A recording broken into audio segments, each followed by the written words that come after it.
Today I'm working on a Kenmore Elite front load washer. My friend gave it to me to fix. He said, I know you can fix it.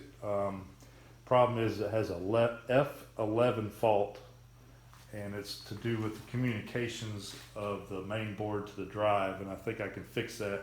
And then the other thing I noticed is if you ever have a drum where you can push it up and down like this, you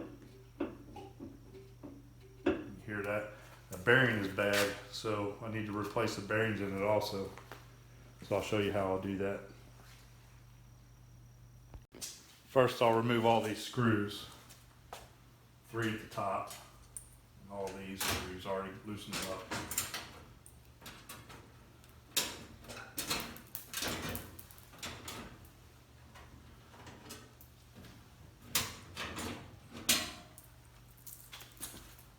And take the cover off.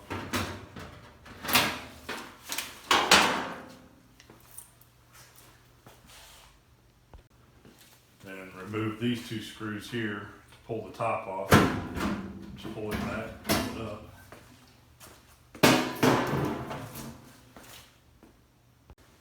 Next, I'm going to remove these 4 screws here for this bracket. We got to push this down, push that through, get that out. And then this, you have to move this back and pull this hose off.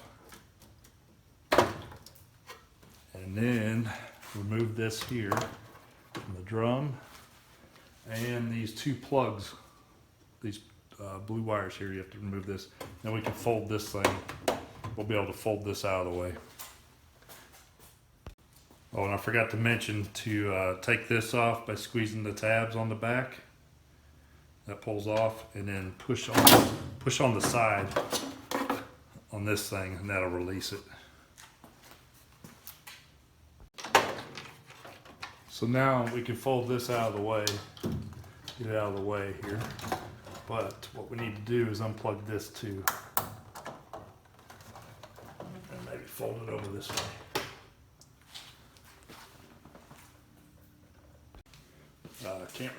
Forget to remove this too, remove that. And what I'll do with the belt is I'll just roll it off of here. Just pull it to the side, just don't get your fingers caught. Take the belt off, and then we'll take this bracket off with these 2 screws.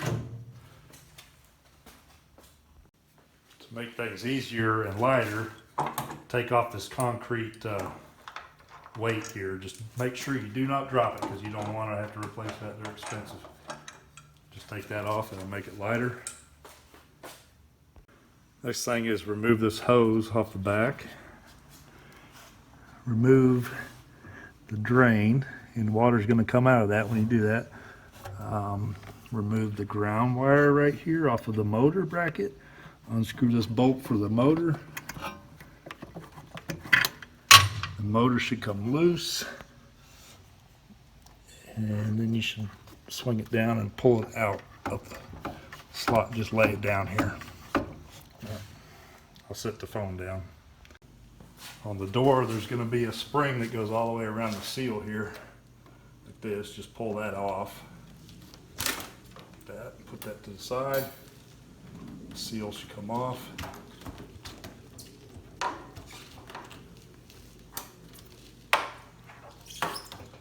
This washer was in really good shape as far as cleaning this. On the front of the washer, to take the bottom cover off, take out 3 screws, and then on the thing here we need to remove this wire, the ground wire, this plug, and that wire, and cut these tie wraps to get this wire off of here, and then we're about ready to take it out. Yeah, finish removing the ground wire from all the plastic pieces here and here, and then remove the terminal here, and then pull it back. On the shock absorbers, to remove them from this here, they have this little tab. You need to push down on this tab with a screwdriver, and then turn that 90 degrees, and then push down, and it'll come out.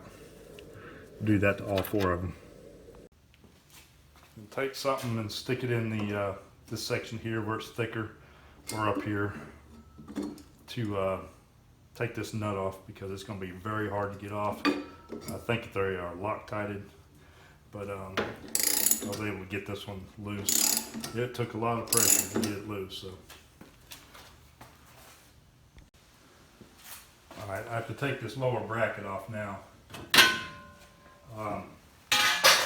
Everything else is loose from the drum, so it's ready to come out. The only thing we got to do is probably get two people to help you, or one person to help you, and then take this spring off on this side and spring off on this side, and it should come right up. Next thing you should do is mark where all these tabs are that hold the drum together. I would just mark them all and then remove them, and so you put them back in the same spot. Remove the weights if you want. I would remove them, just makes it easier. And then after you split it apart, if you have a pressure washer, it's good to go ahead and pressure wash the inside, get it all clean, and then I'll show you how to replace the bearings. In these tabs, you stick a big screwdriver underneath and pull them up, and they come off. Do that all the way around. When you get it split apart, of course it's going to be dirty. We'll pressure wash that, and this thing should just pull right out, just like that. And then we'll inspect the shaft. The shaft looks okay, so if we know it's the bearing, and we'll replace the bearing in this seal. I'll show you how to get that out next. Well, I'm not going to lie, getting this seal out was really hard. I happened to have one of these from my auto mechanic stuff to get it out, but it took some pressure to get that out, so finally got it. You can buy one of these down at Harbor Freight for a few bucks. For this part here, we're going to drive the big bearing out. I guess have this drift right here, or I can use a screwdriver. I'm just going to use this one and pound on each side until it falls out. And it feels like it's getting close. Well,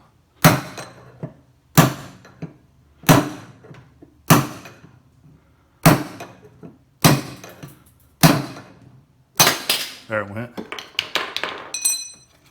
And before you start hammering on this bearing to get it out this way, you need to take this snap ring out so you can get the bearing out. Otherwise, you're going to damage something.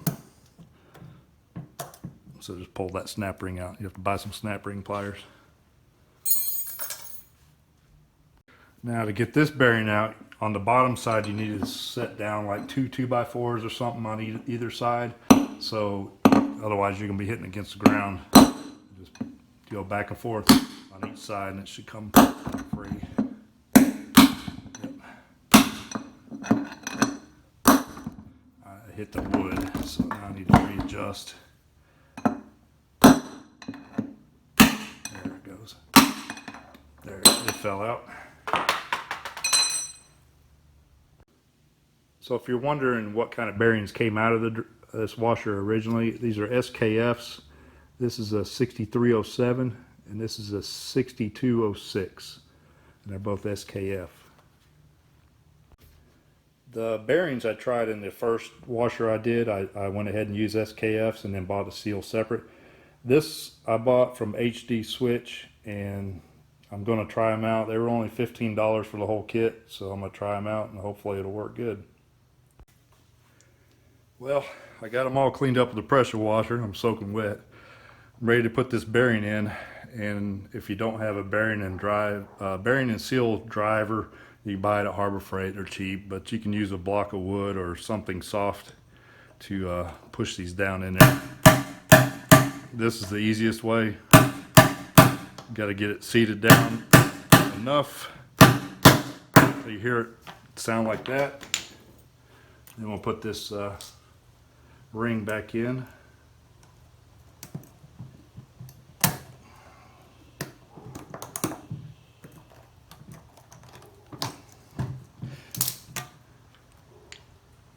Make sure it's down. There it went. Snapped in. And then we'll do the other side. I'm going to do the same with this side, with this big bearing.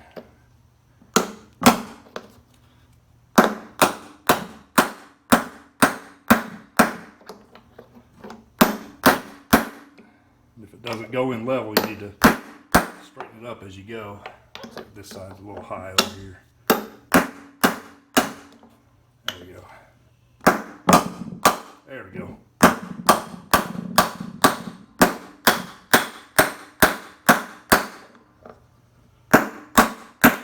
There it went. When you hear it go like that, that's it. Make sure. And what I'll do is the seal will go on next. And this is the only RTV I have. I'm just going to put a little coat of RTV all the way around the outside of this seal so it doesn't leak. So I put a little RTV around it, and I used a 2x4 to hammer it around, and it went in fine. Next, I'm going to put a little bit of pool and spa lube around the seal, help seal it up and make it last a little longer. It shouldn't affect any clothes or anything.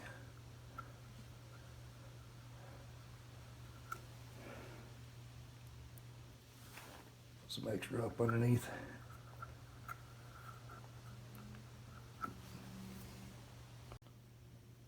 The drum should fall right in. When you go to put the top half on, and if you have a heater here, make sure the heater sits into this little spring that's on the bottom half of that. Now you can go start putting all these clips back on wherever we put the marks. Just hammer them back on. Just do that all the way around. Now that I got the drum hung back in the machine, I'm going to reattach the shock absorbers, put the motor back on, the drain hose at the bottom, the hose at the top, and I'm just going to go in reverse order. I got the shock absorbers back on, motors back on, hose is back on, bottom hose is back on. I need to do the top yet. Nut for the pulley, you want to use some 242 Loctite on the bolt or on the nut, and tighten that down. So while I still had the top off in the back, I wanted to go ahead and take this off and check the connection. You just pull these little tabs back a little bit, just carefully, don't break them, and this cover will come off. Circuit board, and it's this 3-pin right here that's in the back. This is actually mounted. Yeah, it's mounted like this in here. It's going to be the one in the back. These 3 pins right here, I can take an eraser to them maybe. They don't look like they're wore out or anything, so I'm going to take an eraser to them and just clean them up, and then maybe take these pins and push them back together so that it grabs harder. Seems like it grabs pretty good, but this may be the cause of the F11 fault.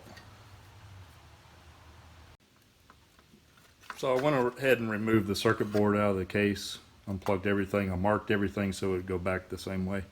And I'm going to check for broken solder joints. I couldn't find any on this side. I'm going to take an eraser and just clean all these traces up like this all the way around, and then put it back together.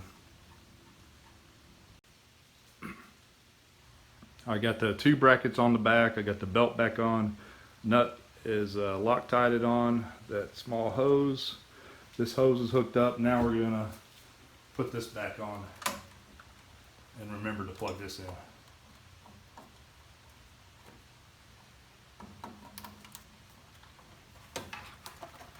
So I'm going to put that back on, put the hoses back in, put the cap on, and then we'll go to the front side. Alright, we're getting near the end now. Hook the heater back up in the plug, and make sure you tie wrap these wires back right here that we disconnected. And on this part here, you want to make sure that this plastic piece is going through the rubber there before you put this rubber back on. And then we will put this ring back around this, and I'm going to put the spring at the top. So that's what I'm going to do with that. When putting this seal back on, make sure that this hits all the way flush in the back before you put that ring on, okay? So I hope this video helped you with the bearing replacement and the F11 fault.